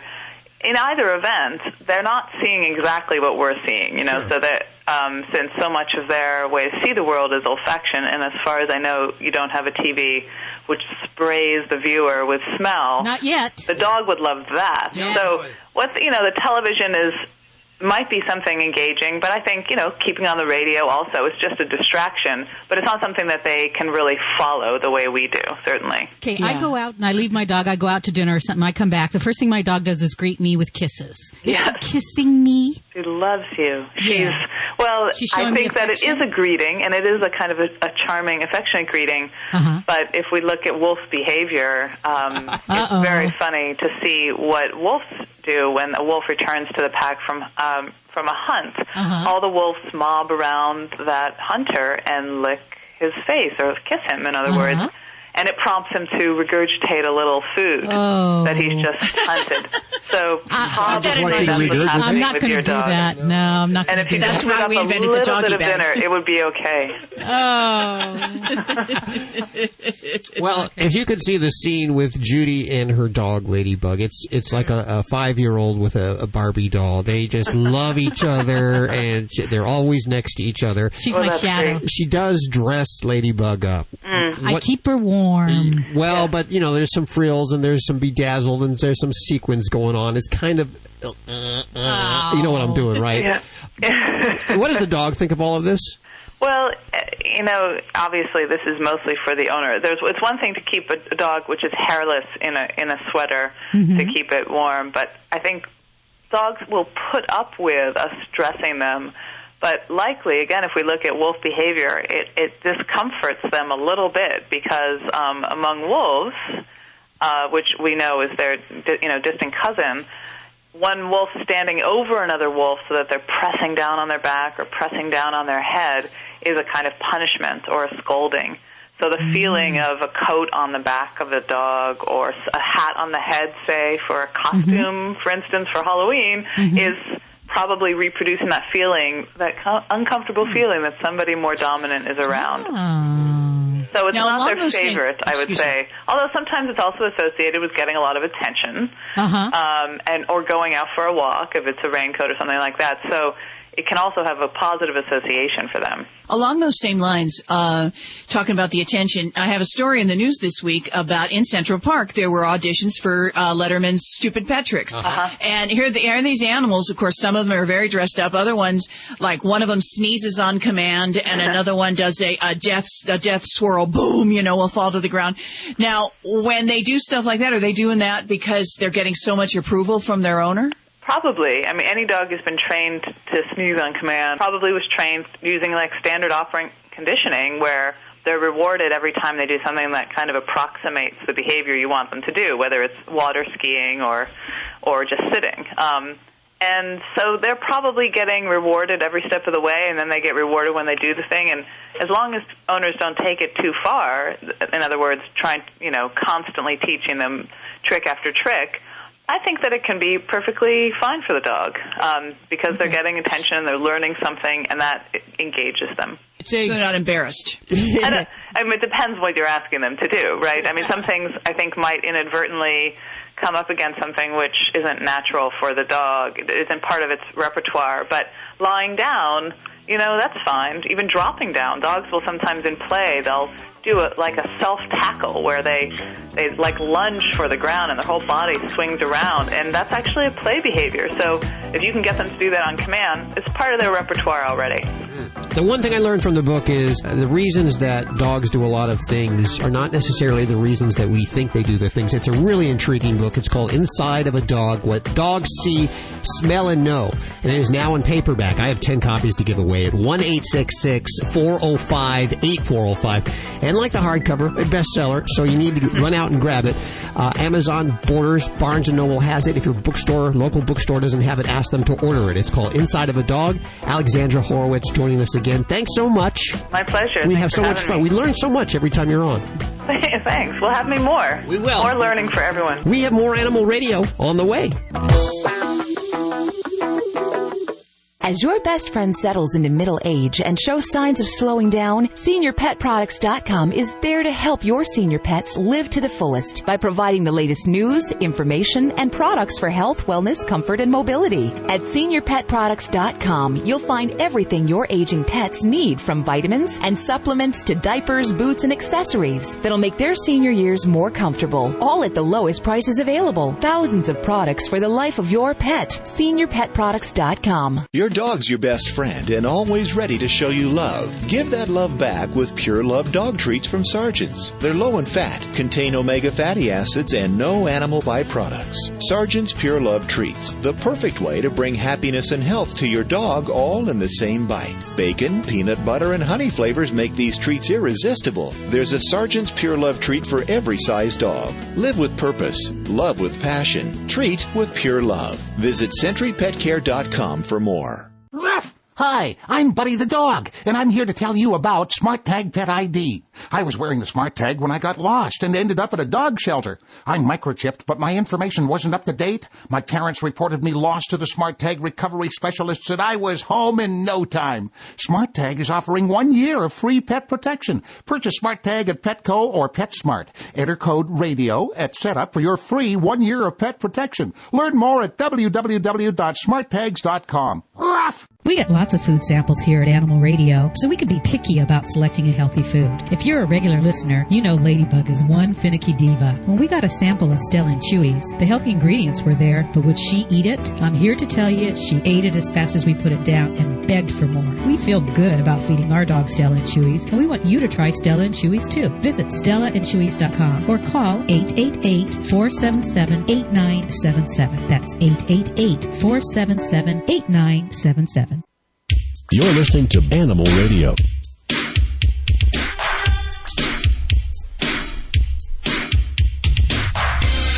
It is time for Joey Villani's Tip of the Week, brought to you by Senior Pet Products. Remember, they have the lowest prices anywhere on Chondroflex and Synovaflex. You can get 25% off your entire purchase at SeniorPetProducts.com. Just put the promotional code Radio SPP, as in Senior Pet Products, Radio SPP, before you start shopping at SeniorPetProducts.com, and you'll get 25% off. And I just want to mention that November is Adopt a Senior Pet Month. Really? I thought it was just adopt a senior. Month. Wow. Okay. No, not a senior pet, not just a senior, not a senior human. Senior pet. So get that. Yeah, I'd rather adopt the pet. Yeah, get that senior pet, and then go to seniorpetproducts.com and get 25% off everything you can possibly need for this new family member. And just between you and me, I'm thinking that's a good time right now to do that Christmas shopping or that holiday shopping and get a discount. Yes. Seniorpetproducts.com, and that radio promotion code again is Radio SPP. Joey Villani, ladies and gentlemen, on Animal Radio with his tip of the day. Okay. So anyway, we've been pretty lucky. You know what? We're lucky in the studio because I look around. We all got nice heads of hair. We're for radio. Made for radio. We know. Well, actually, we're made for we should be on television because we have nice heads of hair. We're not bald. And, anyway, but what I want to talk about is the hairless dogs and cats that are out there. Hairless dogs and cats can be bathed, but they cannot be bathed as much as a dog that or a cat that has coat or fur. Mainly because what happens is it dries the skin out. But if you ever noticed, those pets actually have more of an odor to them than pets with fur. So you got to, you know what? They start to smell a little bit. So what you do is, and it's really, really easy. It's just witch hazel on a rag, on a clean cotton rag. What is witch hazel? Do you know what it is? What is witch hazel? It's an astringent. No, is it? I used to use it for an astringent, but I don't know exactly what it's made of. Smells funky. I know that it cleans up like the oils. But I'll tell you, it cleans the pet's skin really good. Now, some pets may be a little bit sensitive to it. So you can cut it by 50% with water. And then, when you're done with the mixture, get rid of it, throw it away. We don't want no furunculosis there. So what we'll do is, wipe the pet down really good. Face, body, feet, in between the toes. And I'll tell you what, it'll keep the blackheads off of the pets. It'll keep them clean, fresh smelling. You could do it every day. It's not going to hurt. Do it when it's necessary. Or you can just even put it like in a spray bottle and spray it on and wipe the pet dry. And like you said before, though, they do get chilly, these pets. So you want to make sure that before you send them back outside, pat them dry. And you'll never have to shampoo that pet again unless, it gets real dirty, rolls in the mud or in, something that needs a little bit more attention than just witch hazel and water. Yeah, witch hazel. And that's it. The Dogfather has spoken. Yeah. Here, let me bow. I'm sorry, what were you going to say? I say witch hazel is something I used to use on my face. It's an astringent. It really absorbs the oils and gets the oils off your face without drying. Is that what happened? Yes. Yes, it's an astringent, but I don't know. I don't know exactly what it's what it's made from. I think it's from bark, if I'm not mistaken. I bet you don't get a lot of hairless dogs down at the old grooming salon, huh? They still come in to get their nails cut. And when they come in to get their nails cut, everyone asks the same question. How do I keep them clean? We'll put all these tips over at the website at animalradio.com. It is Joey Villani on Animal Radio. Damn pleased about it, too. You're listening to Animal Radio.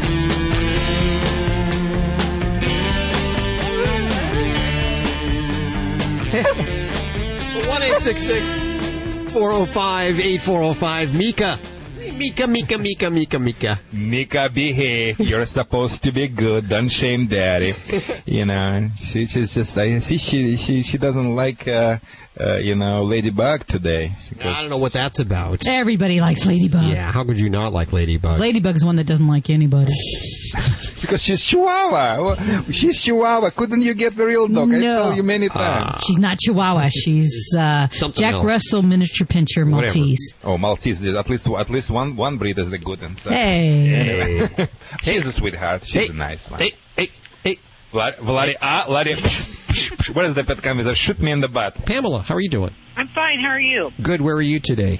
Today I'm in South Carolina. I'm from Indiana, and I'm an over-the-road truck driver. Well, welcome to the show. I have Dr. Debbie right here. Hi. Yes. And I'm a fellow Hoosier, too, by the way. Well, great. That's wonderful.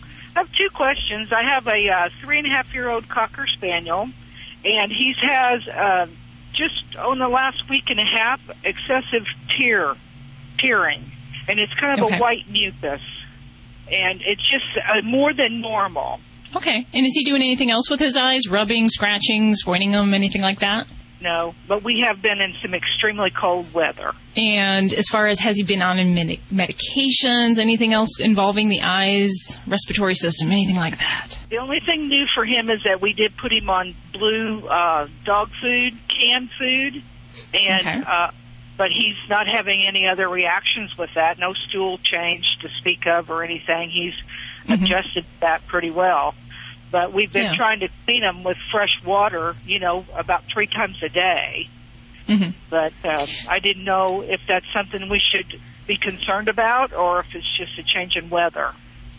Well, I'm not terribly troubled by what you're describing, and what I kind of classify as normal eye goo, eye boogers, if we'll talk about that kind of thing on the air, I guess. We can typically see in dogs a dry, kind of a crusty brown, which is normal, and some dogs will see kind of a mucus, so like kind of a grayish, whitish booger, if you will. So those can be normal variations for dogs. What I don't like to see are going to be things that are yellow, green, kind of truly more of a, can I say hawker? I guess I can, but more like a boogery booger. That is a bad eye booger. That tells us more about infection, something else going on in there. And now if we're having a lot of water tearing, that can be a sign of either irritation or something else going on within the eye itself. So it's a little challenging to say from what you're describing. If it's a pattern beyond the norm, anytime I see that, you know your dog and you know what's normal for your pet. If this is veering beyond that, it might be worthwhile looking at.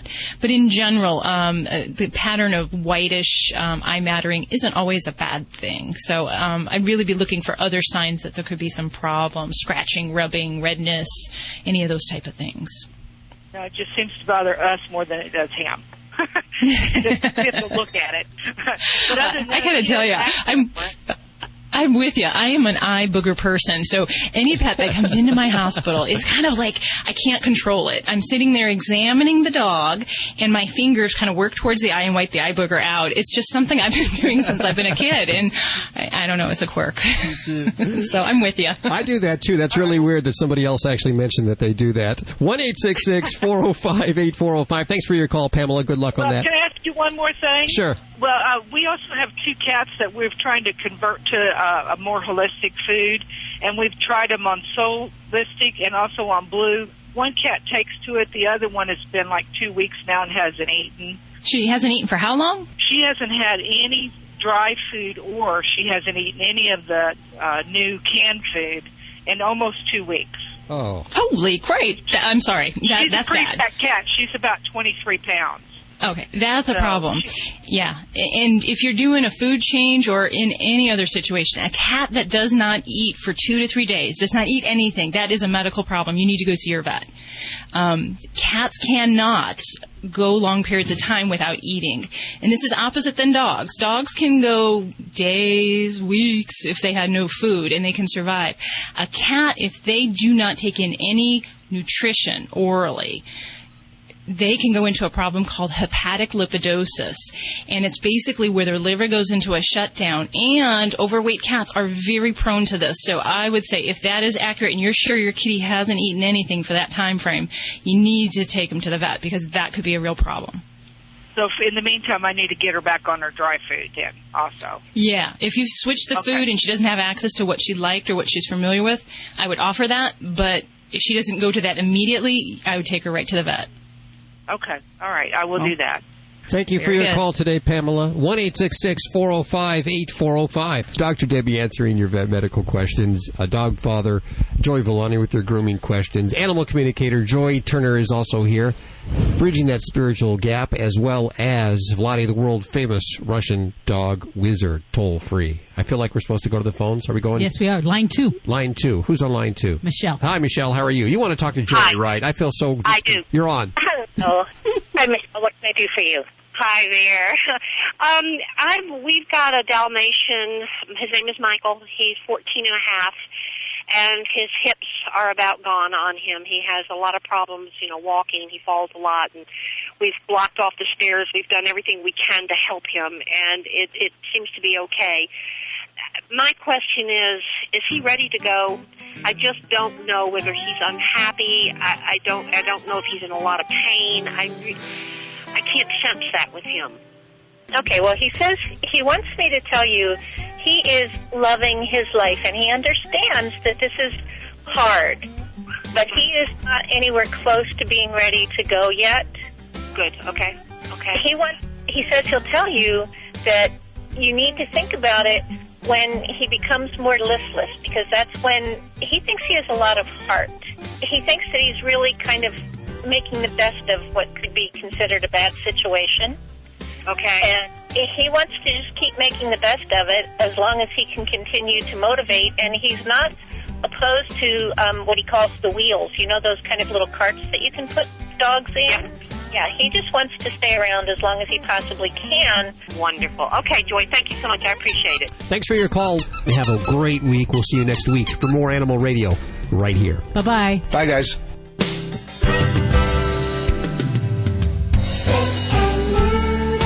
Always adopt, don't declaw. This is Animal Radio Network.